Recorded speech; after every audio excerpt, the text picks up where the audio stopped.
Daydreamer, anticipazione episodio 67. Jeanne e Sanem come in un sogno. In questa puntata, Sanem, per passare la serata con Jeanne a capanno, racconta alla madre che quella sera dovrà andare da Jan a vedere un film. Sanem e Leila si ritrovano a parlare. Leila fa i complimenti alla sorella che le confessa che quella sera sarà con Jeanne alla casa di montagna. Sanem capisce che ci sono novità anche per Leila. Quest'ultima le racconta di aver parlato con Emirè, ma la metterà a corrente dei dettagli più tardi perché Mekhibe le sta chiamando per la cena. Sanem esce di casa, si incontra con Jeanne e cerca di rimanere nascosta in auto affinché nessuno la veda nel quartiere. Lui l'accompagna alla casa in montagna e le fa trovare il luogo tutto illuminato da lucine.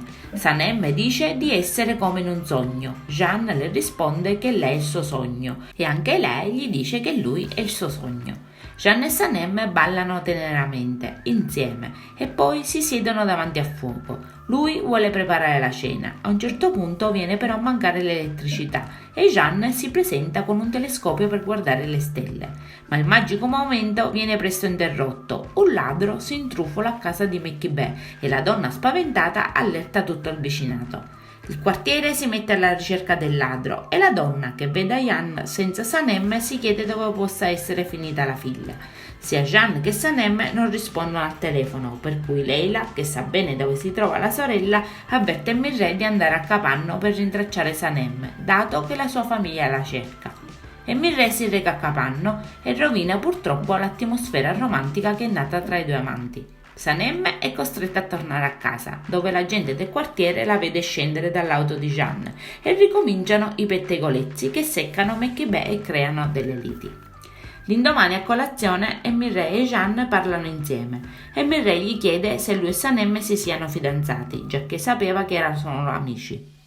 Ma Jeanne gli conferma che stanno proprio insieme. Emirè fa notare al fratello che spezzerà il cuore di Sanem quando si stancherà e sentirà di nuovo il bisogno di correre verso una montagna o una foresta. Ma Jeanne lo rassicura: Sanem ora è la sua montagna ed è anche la sua foresta. Potrebbe anche avere bisogno di scappare da qualche parte, ma questa volta avrà la compagna più bella che potesse desiderare al suo fianco.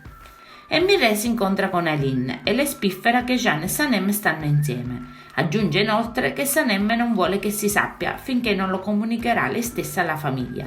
Aileen allora gli risponde che dovrebbero essere loro a dirlo a tutti, ma Emirè non vuole. Intanto anche Jeanne vorrebbe rivelare a tutti del suo fidanzamento con Sanem, ma la ragazza preferisce aspettare ancora un po'. Poi Jeanne e Sanem si incontrano nel parcheggio e si spostano a passeggiare in un parco. Purtroppo Aileen li segue con la sua auto e comincia a scattare col cellulare molte foto di loro due in dolci atteggiamenti. La perfida Aileen è determinata a smascherarli e a rivelare a tutti della loro relazione. Adesso non ci resta che guardare l'episodio. Io vi saluto e vi aspetto al prossimo video. Bye bye!